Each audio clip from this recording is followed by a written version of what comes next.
Well, hello everyone. This is the Fantasy Fiends podcast. I'm your host Stevie Collier, and I'm really sorry about that little pause right there. I saw somebody really handsome on the screen, and then I realized it was Andy. No, it was me.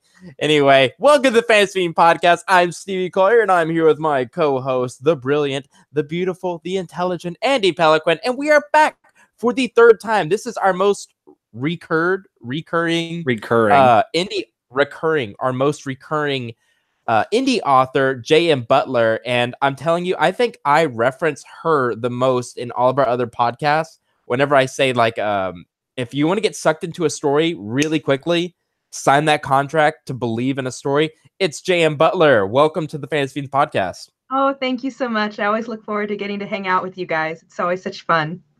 You're very welcome. I think the last time we spoke, I was at a Starbucks in Arizona on a phone. So you were very resourceful getting everything to work there. I was I was traveling with my parents cross the nation, cross country. Thank you. And we put it in our plans to stop for the Fantasy Fiends podcast. Everybody knows how much this means to me. And before we begin, I want to thank everybody. I hope everybody had an awesome Thanksgiving. Thank you so much for helping to grow the Fantasy Fiends podcast.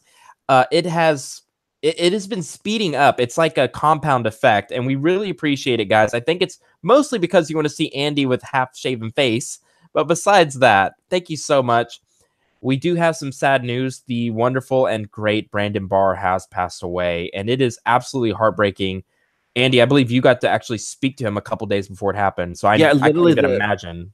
The day before we did the podcast, the special episode last Tuesday, and Wednesday I believe it was Wednesday around noon, he passed away, and it was really nice that he was able to come on the podcast and talk, and he was lucid, and he got a chance to share his story and his world one last time. So we were honored to have him. Mm-hmm. So if you're listening, if you're viewing and you want to help his family out, I will post the GoFundMe page, which is still open. It is going to his wife and his 3 young boys, and we're talking really young, and all the 100% of the proceeds go to them. And you can also help them out by buying his books, which you are getting an amazing value, because Brandon is one of the best indie fantasy authors that I know, not only because of the way he writes, but because of his soul. And if anything, Brandon has hit me spiritually as well, and has strengthened me there. And the world needs more men like him, and it is extremely sad to see him go. But you know what's good? We will all see him again one day. And God bless you, Brandon. I'll see you again, buddy. And hey, you never know. Maybe one of your boys will pick it up and take over your series and stuff, which would be so epic. That'd be so cool. But anyway, bye, Brandon. We love you, man. Have a good journey upward. It sounded like never mind. Anyway, on a positive note, are you crying, Jane? A little bit. That's good. I got the news. I was in the movie theater, and I was in such a good mood. Was it the 23rd, Andy? Yeah, it was last Wednesday. Yeah, he passed away on my brother's birthday. Mm-hmm. So it's not funny, but what's interesting is my whole family knew about it, and we were all together. And then I flipped the phone over to them, and everybody's like, "Oh my God, no!"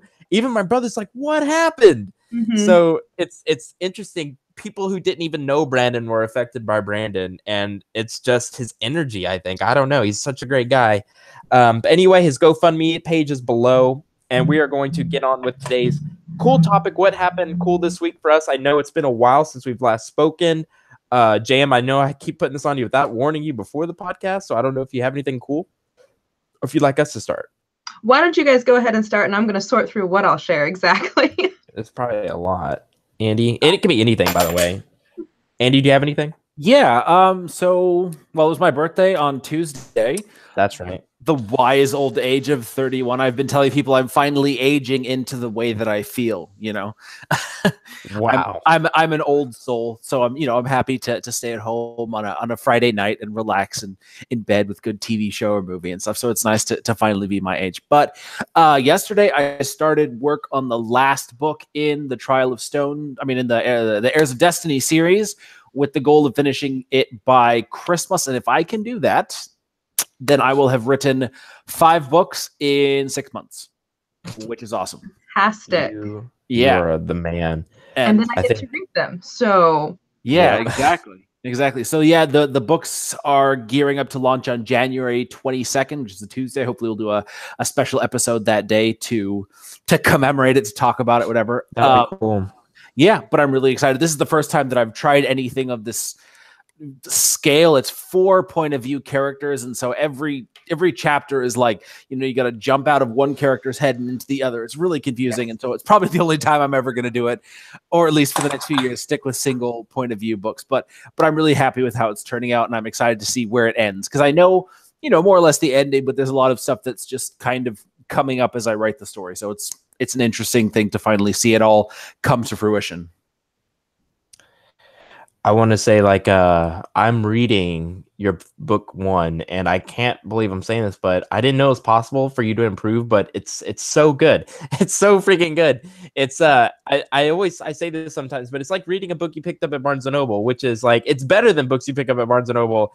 And it just goes to show you that indie authors are where it's at. And definitely pick up. Andy was my first indie author ever.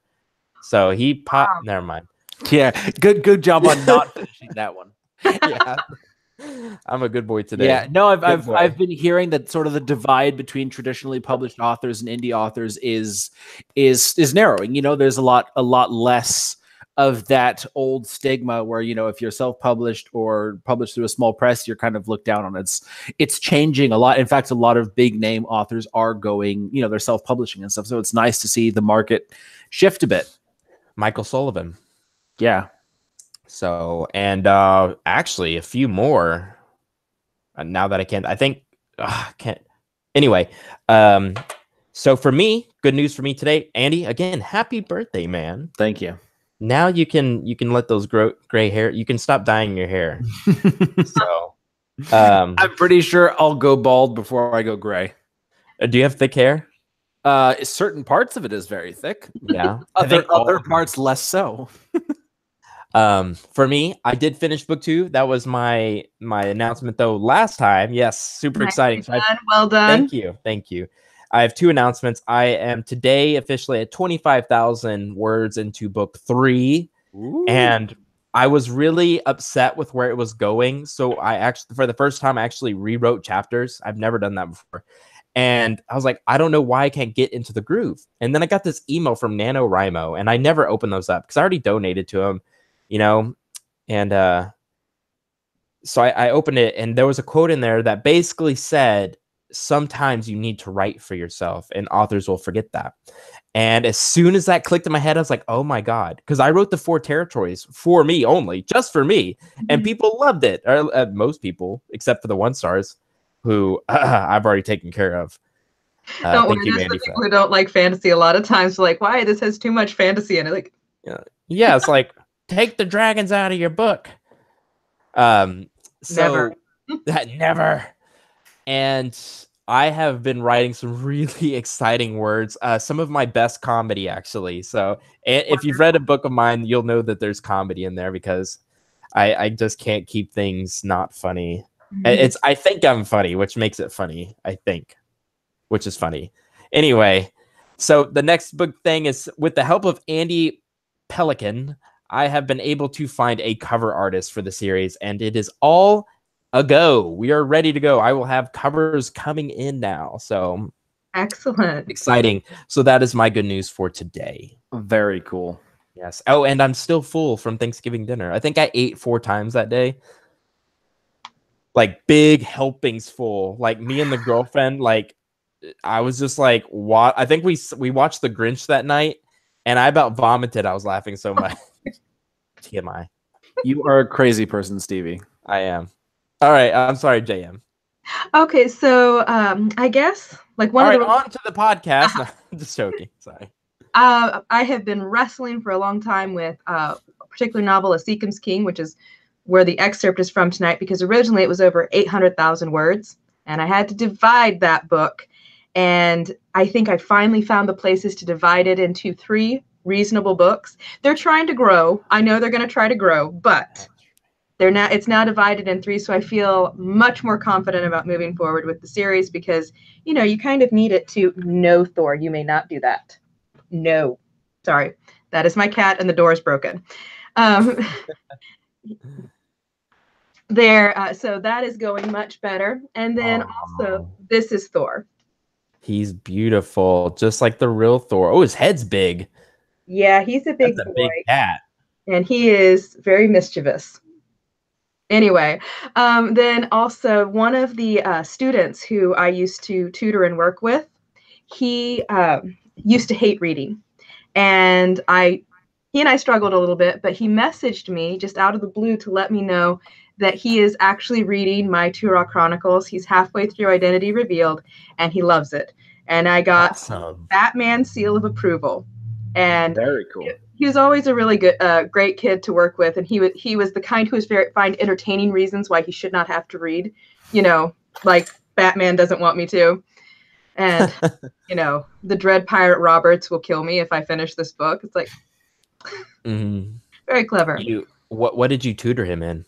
I worked with him we were in the youth group together, and then also with writing and English. He'd bring over his homework and stuff, and so we'd work on that.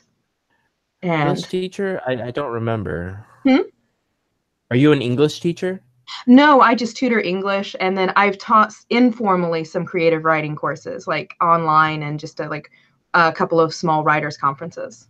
Cool. That is so. I would love to be able to do that one day. Andy knows I get imposter syndrome though. Like I feel like I'm not worth it. I'm really bad about that. I've been bad about that with anything I do because I'm always downplaying what I do. I think it's something my dad taught me. It's just like this is a very humble well, me and my dad are humble. Yeah. Me and my dad and my brother are humble-ish. But that's really cool. So he's reading. I thought you were going to tell me he wrote a book. But still, that's awesome. He's getting started in writing. I've heard. He hasn't told me himself, but I've heard he's starting to write. I hope it's true. He's a really imaginative kid, and he's done some screenplays and stuff, and he's got a great sense of humor. Although, do you want to know how you can attack that imposter syndrome and start teaching? I can do to you what someone did to me, where they called me up at the last minute, like, hey, you're filling in. This has to be done in half an hour. Oh, God. So if you want, I'll surprise you with that. You're like, hey, Stevie, I need you to cover for me. Is it online? You can do it online, yeah. Like you did. Yeah, hit me up. That would be fun. Impromptu speeches are my thing, actually. So I will send you that information. It's actually a lot less intimidating once you get it started, and you'll be just fine. You've got a great personality. You'll get into it, and you'll probably really like it because you also get to tell people what to do and be funny, and they laugh and all of that good stuff. That sounds like fun. Yeah, that sounds like fun. Actually, you reminded me of something. There is a fan of mine named CJ Aaron who wrote a book on his cell phone. That's right. He wrote the entire thing on his freaking cell phone, and it's 130,000 words. Wow. Which is insane. And it is up for pre-order today, guys, and that is A Tribute at the Gates, the Catalyst Book 1, and that is by CJ Aaron. I'll link that below as well. So this thing is crazy that, you know, I think it was me and a few other indie authors influenced him to do that, and it's just amazing because now that guy will always be able to say, I'm an author. I am an author. So kudos to him, and he's going to continue. He's already, I think he's going to be a natural. So, segueing into our topic today, who came up with it, by the way? Jessica did. Okay, because I love this topic because it is the story of my life, and I think it happens to everybody. So, Jessica, do you want to introduce it?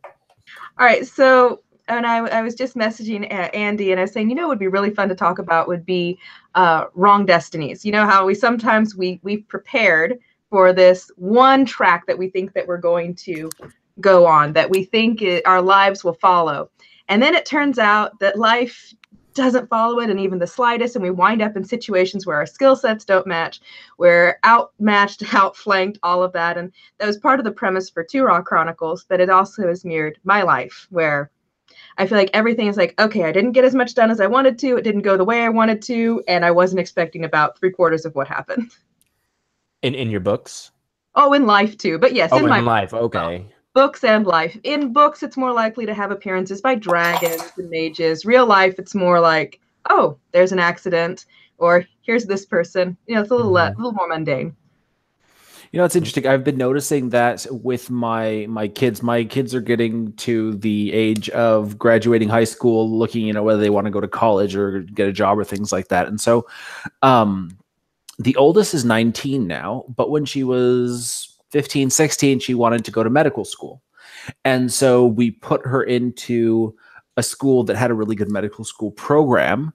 And within 6 months, she was like, no, I don't want to do that. Like it just the, you know, the work that she had to do or the things that she had to study, whatever it was about medicine, it it wasn't what she was after. And then, you know, she's always been a super shy, super withdrawn person. She was working at her uncle's coffee shop, and then she was like, out of the blue one day, you know, I want to work in tourism, in the hospitality industry. You know, I want to work on a cruise Whoa. ship. I want to, you know, do things like that. And it was just like so out of the blue. But because she'd been working at this coffee shop, she'd come to see what it was like interacting with people. So the decision that she made years earlier took a totally different trajectory. And so thinking about that, it's sort of the opposite for my life. When I was growing up, I had no idea what I wanted to be, what I could do. So I never got any sort of formal education. You know, I've got a high school diploma, yay me. And the thing that ended up being the most successful is a skill that I started developing in school that, you know, 11 or 12 years old, did off and on for a few years when I was a teenager, and then picked it up again at 25. But until then, you know, I was kind of not aimless, because you have a family, you got to support them. It's pretty straightforward, but there was no real path for me to follow. So now I know where I'm going, what I'm doing. I wouldn't say what I'm destined to do. You know, that's a little dramatic, but you know, what I want to do, what I feel is sort of my calling, my passion. And I stumbled onto it by accident. Whereas so many people like Stevie, you went to business school thinking you were going to get into business, right? I actually went to engineering school. So Really? that's my story I'll get into after Okay, yeah. yours. No. You do your story, because it was just sort of illustrating that, like, mine was sort of an aimlessness until I stumbled upon it. Yours is much more like going down one track and then hard right turn. Yeah. So what people don't know about me is I spent $7,000 changing my mind in college, because I went to engineering school thinking I was going to be an astrophysicist, engineering guy, and I was going to study the stars. And then when I realized in physics 1, there's nothing cool in this class that I think is fun, I couldn't figure it out. I was horrible at the math. People were playing video games in there because it was so easy for them. I had no fun in it. We didn't talk about stars at all halfway through the semester.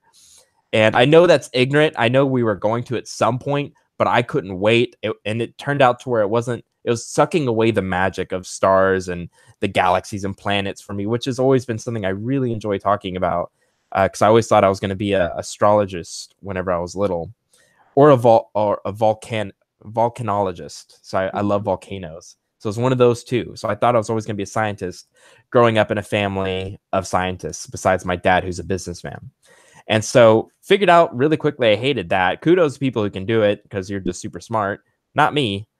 And so I switched to business school at the same college, and fell in love with the French language as well as Japanese. But I got the degree in French and the degree in business. But still, it messed up 2 whole semesters, a semester and a half. So it cost me around $7,000 to switch. So talk about a change in destiny. And then from there, I thought I was going to take over my dad's business.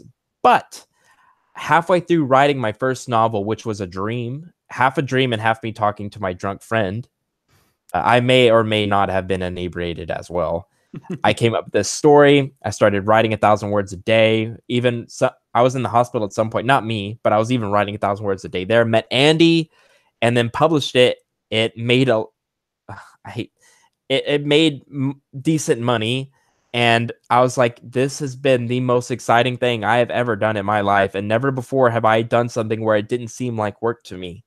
And fast forward a year and a half, Andy and I are pals. We have this Fantasy Fiends podcast. I have finished my 7th novel. I'm getting closer to 1 million words written, and life couldn't be happier. I'm with someone completely different that I thought I was going to be with this one person for the rest of my life. Luckily, that didn't happen. and now I've met someone's extremely special to me. So talk about a change in destiny. Yeah. And I could not be happier right now. And, that brings me back to Andy Peliquin, Brandon Barr, Jonathan Yanez, for people like that who helped me out. So that's why it was such a big deal for Brandon to leave. But yeah, so that is my story. And there have been other things in my life where my destiny has changed. So when I was younger, I was always growing. If we don't grow, we die, right? Yeah. What I like about this title of the podcast is it's The Wrong Destiny, the Right Path. So it's talking about where you're at now in your life, not you, but in general. Like right now, you might be feeling like, that you are going down one path towards a specific destiny. Ultimately, that destiny isn't the one that you're going to hit. You're going to take a hard right turn. It's still the same path. It's the right path, but it's going to take some twists and turns along the way to get you to where, to your destiny, to where you need to go. And so many people, I feel like they're really focused on that end goal of, getting to there, whether it's going through the school to get the degree and stuff like that. And that's a super awesome approach to life. People, we need doctors, we need engineers, we need business people, we need all these people.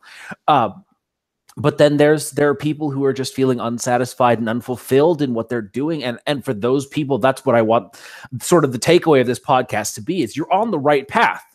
Where you're going may not be where you end up, but you're on the right path. The fact that you're making progress, that you're pushing forward, you're looking for that something, whether it's the something you're doing now or something you're going to do totally different 5 years from now, you're going to get there. You're going to hit that destiny. Eventually you're going to find it. But as long as you keep going on the path that you're on, being aware of the fact that maybe this thing that you have in mind isn't where you're going to end up, knowing that it's much easier to sort of, be content in the state you're in. Mm-hmm. Yeah, I would agree. Like, one of the huge transitions for me was I was one of those kids who had my whole life planned out at different ages. Like, when I was 6, the plan was I was going to rule the world. And I actually had my plan for how I was going to do this. And somehow that one fell away. That one wasn't too traumatic. But once I was about in junior high, so I started getting very sick. And we had no idea what was going on. It was very challenging. And it was a combination of a skin disease, and now what we know were the beginning stages of PCOS and fibromyalgia, which is not a great combination. And a lot of mystery stuff, with it. And then unfortunately, the eczema covered most of my body. I mean, it got my face, it just looked like a dog had chewed me up and I'd been burned. And so, teenagers aren't the friendliest when it comes to people who don't. No, they are not. Yeah. And it did not go well. And so I went from planning on becoming a veterinarian and a best-selling author. I was going to be a best-selling author by 16. I will have, that did not quite happen. That's cool that you knew that, though. I wanted to do that. And then I was going to be a vet, and I was going to open these halfway houses, and I had all these plans. And with the bullying, I really just wound up shriveling, and I retreated, and all I wanted to do was write. It was my escape. And I came up with this wonderful solution. I was going to become a freelance author, and I was never going to leave my parents' basement, ever. Yeah. And my father ended up saying, okay, you're not staying down here. Obviously, the internet was wonderful as far as I was concerned. And so he made it deal with me. It was a bet. If I could make $3,000 in 1 year, I could live at the house as long as I wanted. And you know what? I didn't make a dime. I failed all over the place. I made lots of connections. I was 14 years old and didn't have a clue what I was doing. Oh, so you're 14. Okay. Yeah, I was 14 at that point. But I learned a lot of things. And eventually, I got it together. And, because I didn't, I had to go to law school. And so they're like, okay, so obviously I'm going to become, probably go into corporate law, be this very aggressive attorney. Well, that doesn't really fit who I am, and neither does some of the conformity that tends to go in certain aspects of the field. And so, and I realized my skill set is not very well suited to practicing law at all. However, I've learned a lot as I've gone through it, and I don't regret going to law school and learning that. but it didn't work out the way it was supposed to. So it's been So you useful. went all the way to law school. I did. I actually practice law now. That is what supports the Tura and other stories. All right. Are you a paralegal? No, I'm an attorney. Oh my God. Yeah. I mean, nothing wrong with paralegals. But an attorney. Jessica Butler Esquire, Stevie. Yeah, it's actually, I practice law under the name Fry. Okay. That is too freaking cool. So you took the LSAT. I took the LSAT. Yeah, that was brutal. I thought I was going to be a lawyer too, and I took 2 LSAT practice courses. Never took the practice tests because I was a nervous test taker, and I even took business law in college because I thought I was going to go straight on to Dallas, Texas, to go to law school. And like you, I was like, I don't think I could sit. I don't think I could do this. Yeah, it is. It is very challenging to practice law. I mean, it's very rewarding in its own way, but I would much rather be writing. So I use that as my motivation. And, you know, I run the law firm with my husband, you know, so that's great. You know, I have a lot more flexibility than most. But yeah, it was really funny when I was taking the LSATs. I got done and I was so nervous. I started writing out scenes from Tura on the back on the white paper. And then we had to turn it in and I wasn't thinking. And I was like, can I please have that sheet right over there? And of course she said no. And what do they call them? The proctors? Yes, the proctor says, you know, what is this? It's like, I was nervous. And she's like, what is this? What are the shapeshifters? There's dragons? Why are there dragons on here? And then she sits and she's like, you didn't finish this. Like, I ran out of time. So you're the coolest lawyer out there. There are a lot of indie authors who practice law. At first, I didn't know of a lot, but I've gradually been acquiring this little circle of, hey, you practice law and you write stories too, and that's amazing. It's much more cathartic because practicing law in general, it's very frustrating and challenging, even on the really good days, because so often you're a good way to describe it is you are dealing with a lot of people on some of the worst days of their life. And so you have to be understanding that they may lash out at you regardless of what you do, and you're trying to help them, and then you have other people lashing out. So you have to learn how to diffuse situations while still providing legal counsel and hopefully providing a good solution. So is Daredevil your favorite superhero? No, but I do appreciate Daredevil a great deal. They actually do a pretty good job of showing just how challenging it can be. But I would like Daredevil. What lawyer are you? I know. You're supposed to be a Matt Murdock all the way. I know. I tend to prefer villains anyway. And Vincent D'Onofrio as Kingpin is pretty amazing, I have to say. Andy, you've watched Daredevil. You have to. I've seen the first 2 seasons. I haven't gotten around to watching the 3rd season yet, which I hear is Vincent D'Onofrio kicking ass. I've heard it too, and I'm so excited. Yeah, so I'm halfway through season 2. Okay, yeah, season 2 was fine. The Punisher story arc was awesome. The rest of it, like the relationship with Foggy and with Karen, it was fine. But I hear season 3 kicks serious ass, so I'm excited to watch it. It's just one of those things, got to get around to it. With the whole riding up a storm, not a whole lot of time to watch TV these days. Yeah. I was like laying down in bed before going to sleep, having to crank out another 1,000 words. This is the life of an author. Put Planet Earth in the background. I was like, what's going on? What's going on? Have you ever woken up thinking you're in your book? Yeah. Yeah, that's happened to me. Andy? No, I compartmentalize a lot better. That's good. It sounds like you're passive aggressive. Why? Why does it sound like that, Stevie? I don't know. Don't get passive aggressive on me, Andy. Do you think I'm passive aggressive? Are you wrong enough to think I'm passive? Actually, don't hurt me. Being here in Canada, you see that a lot of people really go that route of passive aggressive. Like Americans, a lot of Americans, especially in the South and stuff, and some Californians, it's just like straight on aggression. Whereas here in Canada, it's super passive aggressive. Yeah, passive aggressive is fun to deal with. Actually, there's an individual in my life who I need to deal with regularly for various reasons. Can't break off that relationship, and they Is it ignore your me. cat? No, it's not my cat. This Hmm. person is an individual who will ignore me and make a big show of it. The type of person who you're talking to them and does this. So I have now come. Yeah, I know. It's very mature. So I've now come up with the perfect solution for dealing with that person. And I now I have a couple methods. One of them is I will just keep repeating the same thing that I said in the exact same tone until they acknowledge that they have heard it. Since asking them, "Did you hear me?" only gets them snippy. Yeah. The other one is I will just carry on the conversation and tell them, "I know you can hear me. This is what you need to know, and I'm only going to say it once." And Wow.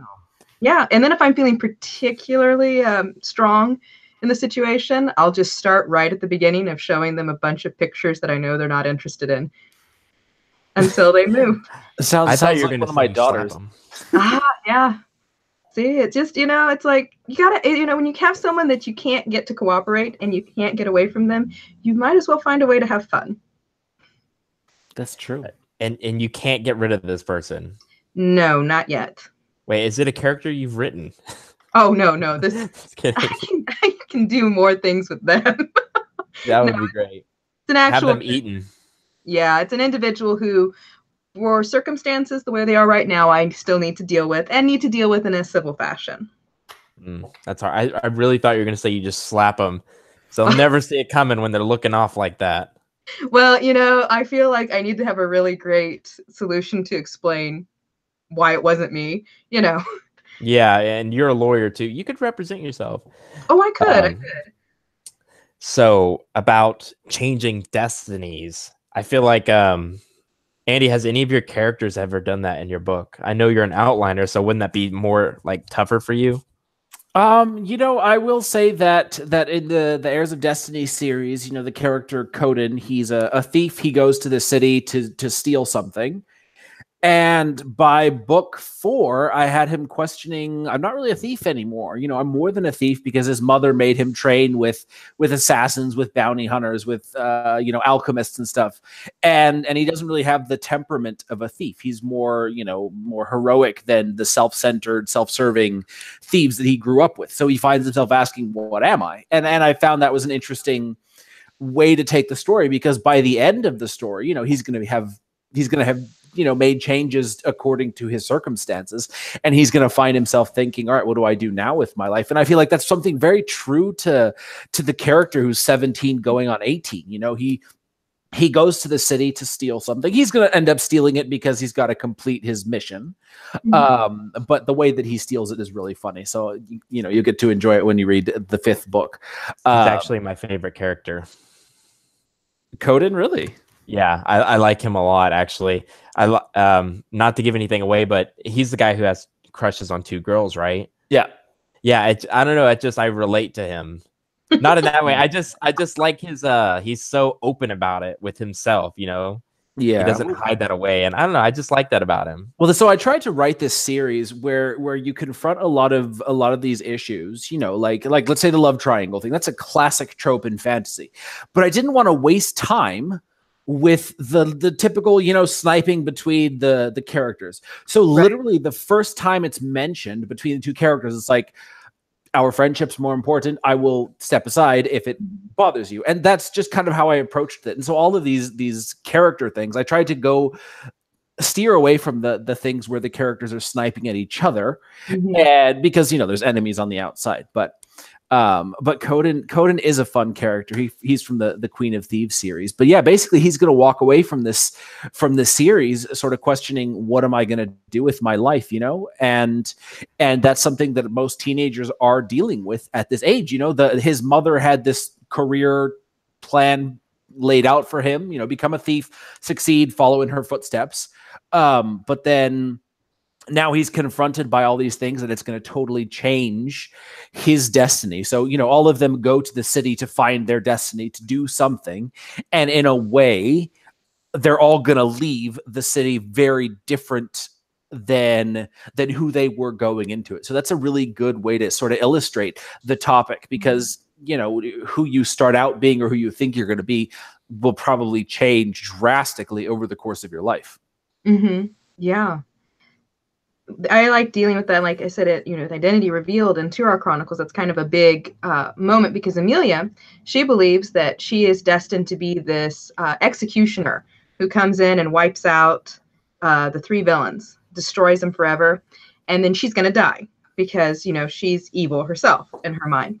Then she finds out, actually, she's got a curse on her. She can't kill anyone, and she's married to one of the villains. So her destiny is now completely different from what she thought. Arranged marriages with lack of communication result in some very interesting situations. Which, humorously enough, I added that one because I didn't want to go through the whole hassle of building the relationship. And I needed an instant connection for why he doesn't kill her, immediately. That's kind of an interesting flip on the destiny thing. Most of the time it's like, the prophecy says the heroes are going to slay the villains, or, take Wheel of Time. Know that at the end of the series, however many books there are, Rand al'Thor is going to face Shai-Tan, right? So, you get there. But then by doing that weird thing of, all right, she's going to kill these 3 people. Oh, sorry, she can't kill. What the hell? How is this going to happen? Yeah. It always makes for a much more interesting journey for the reader and obviously for the characters than something it's like, all right, you're just fighting your way to destiny, the more classic Aragon thing, train the dragon, get the powers, beat the bad guys, win the day, Yeah. For Amelia, if she kills one person, she will die. She has to pay for all of the life that was used to create her. And the problem is she has to eliminate 3 as threats, and you can't kill all 3 of them at the same time. So she literally can't at this point. So is this the main character of the book? Is she an anti-hero? No, she's a hero. She's the main character. Oh, she's a hero. Okay. Yeah, and her challenge is she's set up to be an executioner.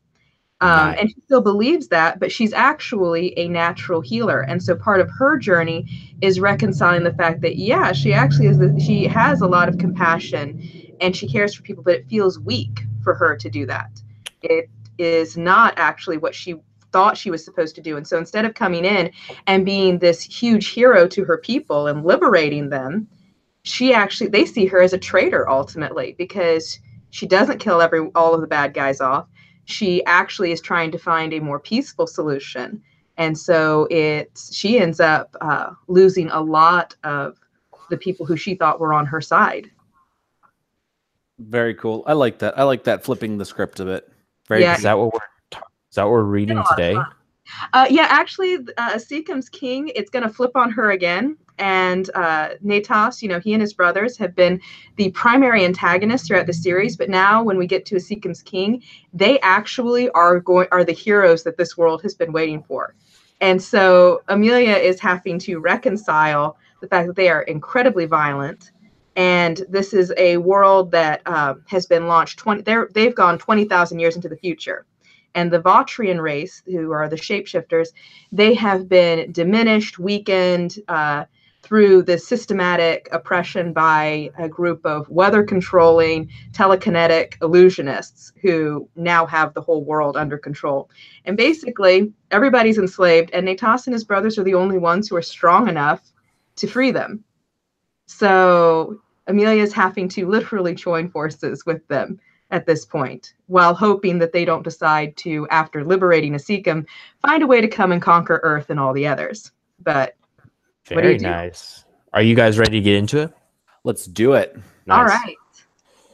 Let's see. So this one actually has more characters than usual. I was trying to find a good one for you guys to banter with. Because, you guys are great at bantering. Oh, yeah. So it's part of the job. Yeah, part of the job. Also, I highlighted it to make it easier for you guys. Oh, mine's not highlighted. No? Oh, no. Mine either. Possible reading sample, Fantasy Fiends, right? Yeah. But that's all right. We're good at figuring this out. I'm so sorry. Well, no, so much good. for that. I hope I sent you guys the right ones then. Does it start with... Go ahead. Does it say... Wait... Hold on. Does it say, is it possible writing sample, or is it Fantasy Fiends Packet 2018-1129? It's possible reading sample, Fantasy Fiends. Oh, hold on. But that's fine. We'll just read from this. What characters shall we play? All right. So if you want to do the most banter between you, then Stevie, I think if you do Phobos, then, and then Andy, if you want to do Natas. Yes. All right. So I do Phobos. Yes, Phobos. Now, he's very young. He actually views himself as a very strong hero. He's very pleased with himself, sees himself as invincible. Yeah, just an all around eager hero type. If you cast him as a dog, he's a golden retriever. Oh, it's Yeah. me. Yeah, he's So a fun guy.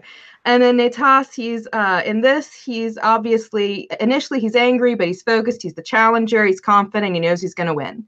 So then for the other characters, if you guys want to divvy it up, there's Amelia, and then so she has a fair bit of talking. Then there's Rawath, and he has a fair bit of talking. So I don't know. Rawath. Okay.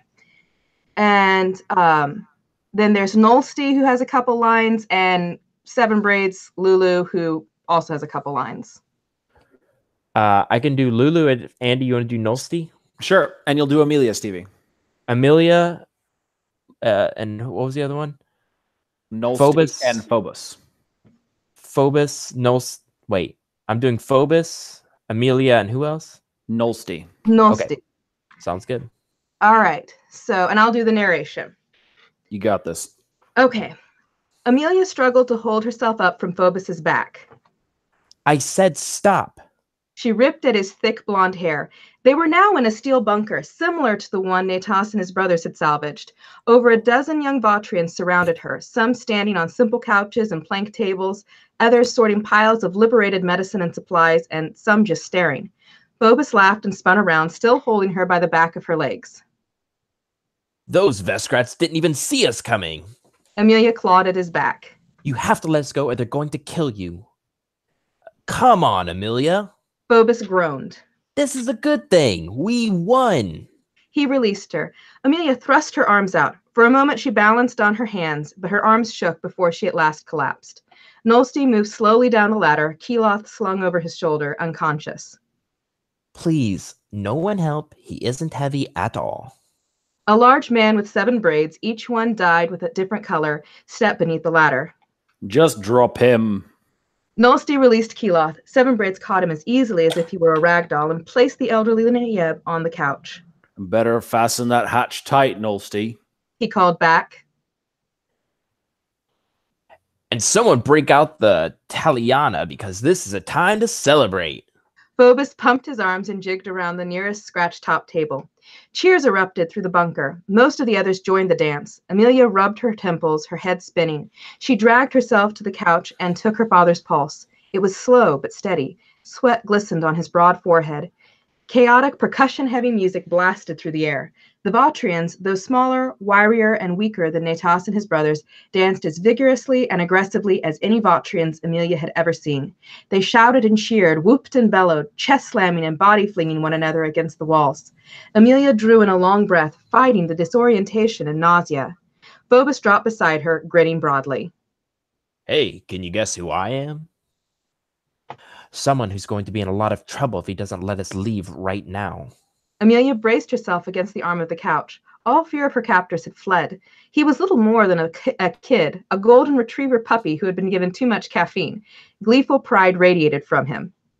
I know you think you're being a hero, but I'm the second Nalenth. Phobos flung his arms out. Amelia stared. All other sounds faded. What?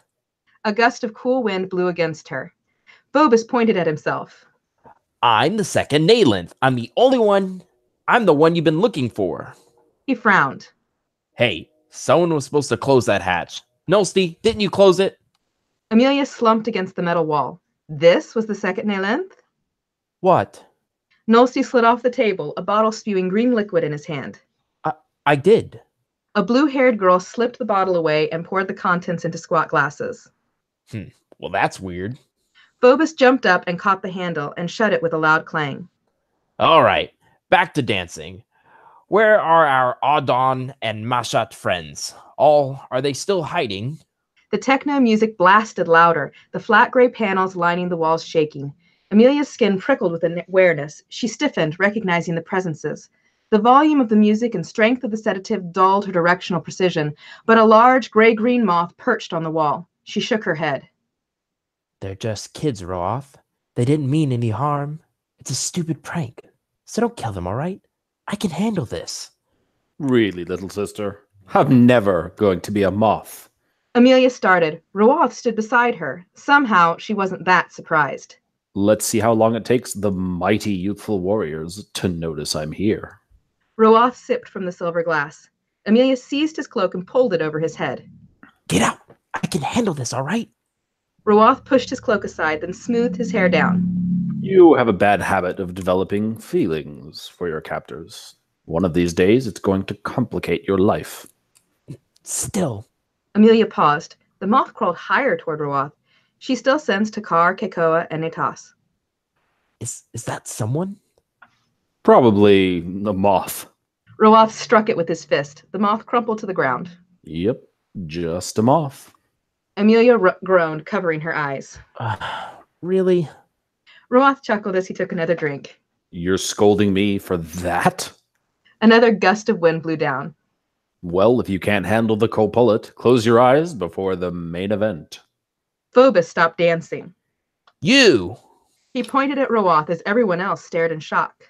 What are you doing here? Roath feigned surprise. Was I not invited? He glanced at Amelia.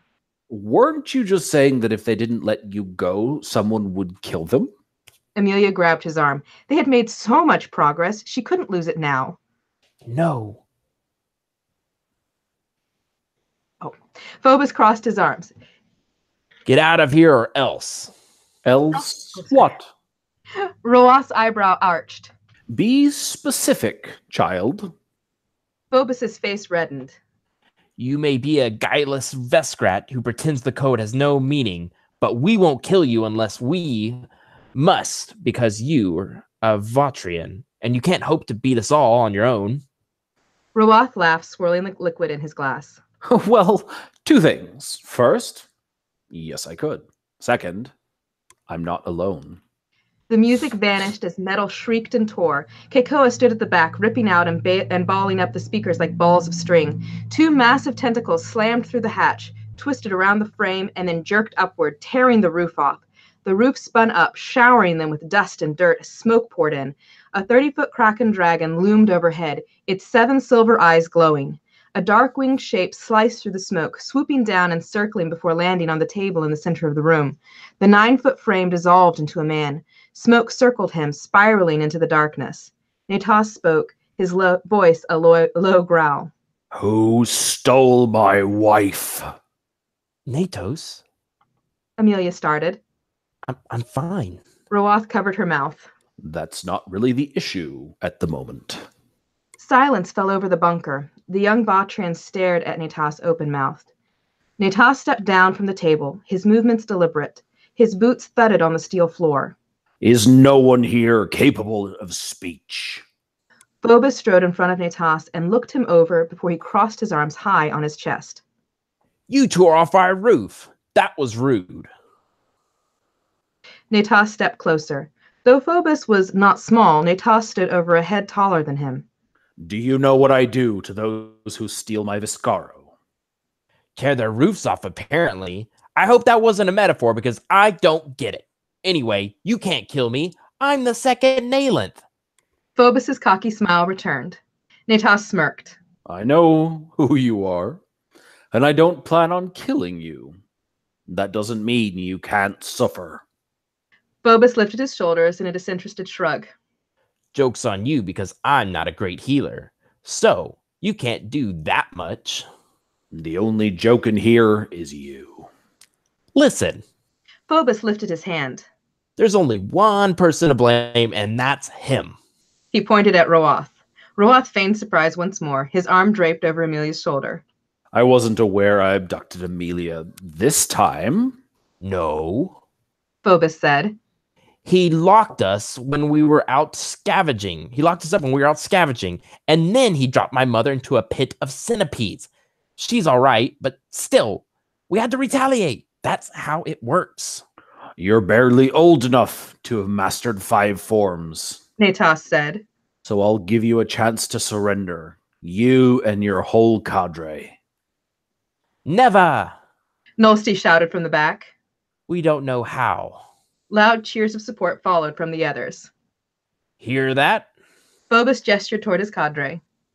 We're not surrendering. You can go Adon yourself. He lunged forward, whipping out a jade knife. Natas seized Phobos by the throat and held him at arm's length. If anyone interferes in this Kuvasti, they will be killed immediately. And when I defeat you, if I choose to let you live, you and your cadre will do precisely as I say. Understand? Phobos gasped, clawing at his hand. Good. Natas flung Phobos away. Natas's body then melted and stretched to become a black wolf. Phobos stumbled to his feet. Haltingly, he shifted into his golden fox form. His legs shook, but his hackles lifted as he snarled. Natas attacked, sinking his jaws into Phobos' shoulder. Phobos yelped. He snapped at Natas's head. Natas cast Phobos aside and pounced again. Everyone watched, breathless and silent. Phobos could barely get his feet under himself before Natas attacked again, shifting into a tiger. He clawed Phobos across the back and then leaped into the air. He transformed into a sand lizard, slashed Phobos again, and then shifted into a length scorpion. Phobos struggled up after each blow. Occasionally he managed to bite or claw Natas, but Natas never slowed, and he never attacked from the same position or in the same form. Amelia pulled free from Rawath, watching the fight intently. Natas had promised they wouldn't kill unless it was necessary. If she intervened and publicly weakened him, that would only make it worse for the Golden Fox cadre. But Phobos wasn't going to survive much longer. Would intervention ultimately better or worsen the situation? Natas shifted into a rock mantis and backed away, holding his spear-like forelegs in the air. Phobos' fox form fell away. He swayed, blood dripping from the wounds on his shoulders, arms, and back. Natas swiped at him, knocking Phobos off his feet. Phobos collapsed. He groaned, blood trailing from his mouth. Natas's form stretched and expanded into a terror bird. He lifted his massive beak to strike. It was too much. Natos! Amelia tore free from Rawath and lunged at Natas. She seized him by the wing. Everyone can see you're stronger. Please, it's clear. There's nothing left to prove. Natas's form wavered. Then slowly he melted back into his state of rest. He slammed Phobos against the wall. Congratulations. Thanks to my wife, you live. He stepped back, letting Phobos collapse. Phobos gasped in painful, shuddering breaths, his arm clasped around the worst of the wounds to his side. Amelia braced herself, half expecting Natas to turn his rage on her, but he ran his hand along her cheek. I only show mercy for you, Viscaro. Oh, sorry, that's my line. Okay, sorry, I got confused. I only show mercy for you, Viscaro. He smiled slightly, speaking softer. And only on occasion. So make sure you only request it when you're certain it's worth it. And don't worry too much about the boy's wounds. They're little more than surface scratches. He directed his attention to his brothers. Get these kits outside. Amelia frowned. Everyone was alive, but now she felt as if Natas had been expecting, perhaps even relying on her intervention. There had been so many hints about what was going to happen. Was this part of it? It took only moments for Hakar, Kekoa, and Rawath to herd the cadre members up into the clearing and on their knees. The setup confirmed Amelia's belief that this had been planned. Ornate dragon torches stood in a large square around them, tall sentries providing warm golden light. Phobos was marched up last and forced to kneel at the head of the group. The brothers stood at the front, their posture relaxed but not casual. Amelia remained at the edge, her shoulders tight. The young Votrians appeared pathetically weak and small. Fear reflected in their eyes. A few whimpered. Amelia wished she could soothe them. But what could she promise? What did Natas intend? And if the brothers turned more violent, what could she do? Yet all four had insisted that she wouldn't object to their plan, even if they wouldn't tell her what it was exactly. Natas crossed his arms as he paced. A cadre is judged by its leader. Your leader's performance was disgraceful, but his spirit was not. He represents you all. With traditional opportunities, he might have been formidable. With rigorous training, he might still be formidable. Such is the case for all of you. If you are considered a threat to the Abeliatos, then the Abeliatos are more bloated and ill-prepared than I ever suspected. Their oppressive regime has crushed the life and strength of our people, the Votrian people, a people once known for their greatness, cunning, and ferocity. Are you pleased with what they've done? Are you proud of the lives you scraped from the trash heaps? A few shook their heads. Phobos peered up, a frown creasing his brow. He still held his wounded side. Natas continued to speak, his voice rising. If you are, then it is only because you have not tasted what may yet be. what will be. You don't even know how to be Votrians. You do not even begin to understand what you are capable of. The Obliatos have oppressed you, enslaved you. They've stolen your strength, your value, your integrity. But this will be no longer. My brothers and I are ancient compared to you, gales to your breaths. But we will teach you our ways, and we will strike down the Obliatos. You have one choice now, and that choice is whether you will cast your mark in with us or wither into obscurity. If you join with us, we will teach you to be strong. You will cease to be pups and kits with twigs for bones and papers for souls. You will be Votrians. The revolution starts this night. Will you cast your mark in with us? And that's it. Well done. Thank you. I am beautiful, beautiful. Wow. I'm so glad you liked it. Yeah, actually, I realized I sent you guys the wrong version then. I had trimmed it down further, but it worked all right. Yeah, it came out great. I mean, thank you guys. You were really great at reading this. Yeah, well, it takes good literature for that to be possible. Yeah, I appreciate that. And tell our listeners and viewers again what that sample was from. This sample is from A Seekham's King, which is the 4th book in the Turok Chronicles. It will hopefully be coming out in June of 2019. Wilderness Untamed is going to be coming out on either January 11th or February 9th, depending on a couple little bits and pieces that we're waiting on to confirm. And how big are these books? Oh, let's see. About 200,000 words a piece. Nice. Trying to get a little bit bigger, and I keep fighting them. This is the anaconda that won't stop growing, but I have to make it stop. That is a thick book. Yeah, it gets a little bit expensive when I'm trying to print it. I was like, no, it's now cost prohibitive. Well, that was excellent. And so Amelia is the protagonist throughout the whole series, right? Yes, she's a primary POV character, but in full disclosure, Natas is also a full POV character, as is Roath. And Hakar's pretty quiet in the start. You know, he's the brother who doesn't have as much to say at first, but then, you know, you find out he's got secrets of his own and a lot he wants to say. So very nice. Well, it's kind of, oh yeah, I was gonna say it's just kind of one of those stories where initially you start off with this one character story, and it's still her story, but it's just as much some other people's. Very nice, very nice. Yeah, I love Phobos. Phobos, yeah. Phobos, oh, he's great. That would have been my favorite character for sure. I hope you enjoy him. He's going to be a POV character too. Nice. Now that we've met him in the 4th book, he is actually Natas winds up being his mentor, even though he torments Natas in his own little way. That will be awesome. I was excited. I'm excited about that because yeah, and I also love the fact that he's a golden fox. It's a reference to Robin Hood and then the court jester with the black fox, because Phobos is an outlaw. The Court Jester is one of my favorite old movies. Isn't it amazing? The Court Jester? It is so good. I wish more people would watch it, like, because it's awesome entertainment. It's like Robin Hood, the original ones, but it's with Danny Kaye, and Danny Kaye is so funny. He is, and it's got all of these tongue twisters. There's songs, you know, the pellet with the poison is in the chalice with the palace. And no, the flagon with the dragon has the brew that is true. All of that great stuff. You will enjoy it. I haven't seen it. I'm going to watch that now. You have to watch it. It's so funny. You should. I'll report back because that looks really good. Excellent. Has a young Angela Lansbury in it. It's a little bit of a surprise. Very nice. Well, I also have that new fantasy movie on Netflix that I need to watch with the guy who plays the new Captain Kirk. I think he's the main actor in it.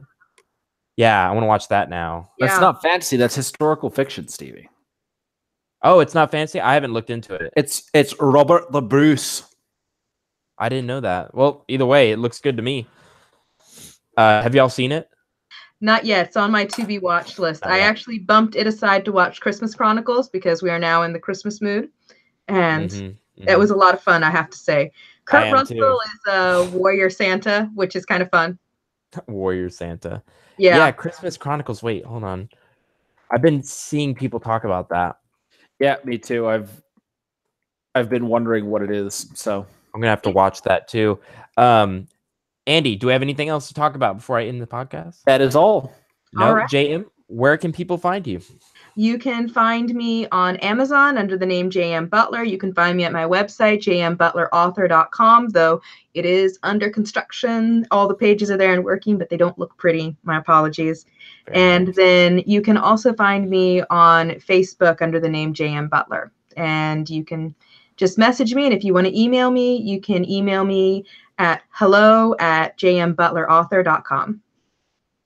Very nice. Well, thank you very much for being here again, JM, and I look forward to seeing you a fourth time. That sounds great. Yes, looking forward to another excellent reading, and I didn't expect anything less. Andy, man, it's been good seeing you again too. You're looking handsome as ever. Thank you, Stevie. My 31-year-old self. It's lavish. You're looking good. I want to see some chest hair next episode, though. No, not till the summer. We actually got our first snowfall today, but like a real snowfall where like the mountains and stuff were white. It was super cool. Beautiful.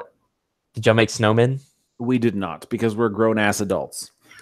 Well, yeah, I don't do that either. And it got dark at 4:00 when I was in the middle of work. So when you make them, make sure you get the glow sticks, break them, put them in the eyes. They're gonna glow at night.